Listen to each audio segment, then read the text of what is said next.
It was Václav Havel, Madam Deputy Speaker, who said that the best defence against tyranny is to live in truth. And so on this 3rd anniversary, we have the opportunity to repeat some truths to this House, that Ukraine is a democracy, that democracies need defending, and the best way to defend democracies is for democratic nations to come together with a unity of purpose around our values. Now, we should not have to remind the world that Ukraine is a democracy, that some have impugned it. And yet we know in this House that at times all democracies face challenges. Let's be honest, this country once had to suspend elections during the height of World War II. Gosh, I am even old enough to remember when thousands of people invaded the United States Congress because they wanted to overturn a democratic election there and nullify the result and the election of President Biden.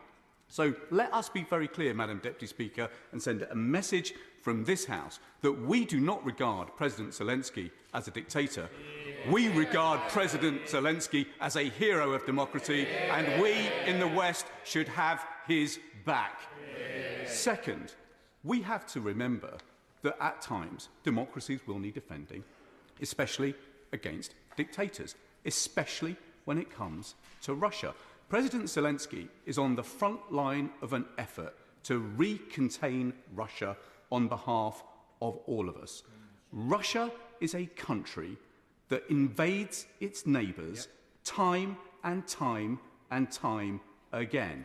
They have been invading their neighbours since the days of Ivan the Terrible. They have been invading their neighbours on 8 different occasions since 1945. They have invaded their neighbours on average once every decade since the end of the Second World War. Faced with that threat, why on earth would we make concessions now? 700,000 people have been lost in this war in Russia. Russia now faces a NATO that is bigger and stronger. Russia is going to run out of T-80 tanks in April. They have lost more artillery systems in the last year than in the previous 2 years put together. Russia, at the height of the war, controlled 19.6% of Ukrainian territory. Today, they control less, 19.2%. In the face of that weakness, why on earth would we make concessions now to those who want to make Russia great again? We should confront them with strength and not weakness, because that is how peace is secured. The final point I just wanted to make, Madam Deputy Speaker, is that it is vital for us across the West now to unite around our values and to celebrate those values and not to attack each other. I am worried that what began as political improvisation in the United States has now become, under the new president, a political project. And I am worried about some of the noises that I hear that sound like, frankly, the report that Thucydides made of the Athenian threat all those centuries ago, that the strong do what they can and the weak suffer what they must. Well, in this country, we know how that story ends. When we talk about the rules-based order, we don't mean the rules of the poker table.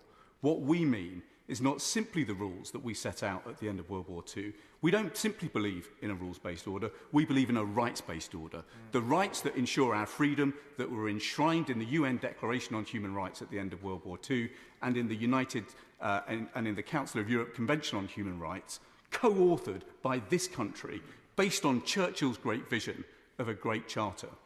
Those are the rights that we should be celebrating because they mean freedom for all of us. Now, those rights, those values, those freedoms have to be defended with strength. And so the Prime Minister's decision to increase defence spending was right. This House will need reassurance that money can be well spent. But crucially, given the cuts that are now involved to the aid budget, we must think hard, creatively and quickly about how we now lead a great multilateral effort to increase the amount of aid spending around the world. We need to think in this 80th anniversary of the Bretton Woods institutions how we reinvent the World Bank and the International Monetary Fund for new times so that they are bigger and better in the world to come. That is the way that we become evangelists for the rights that are now being defended so valiantly by Ukrainian forces on the continent of Europe.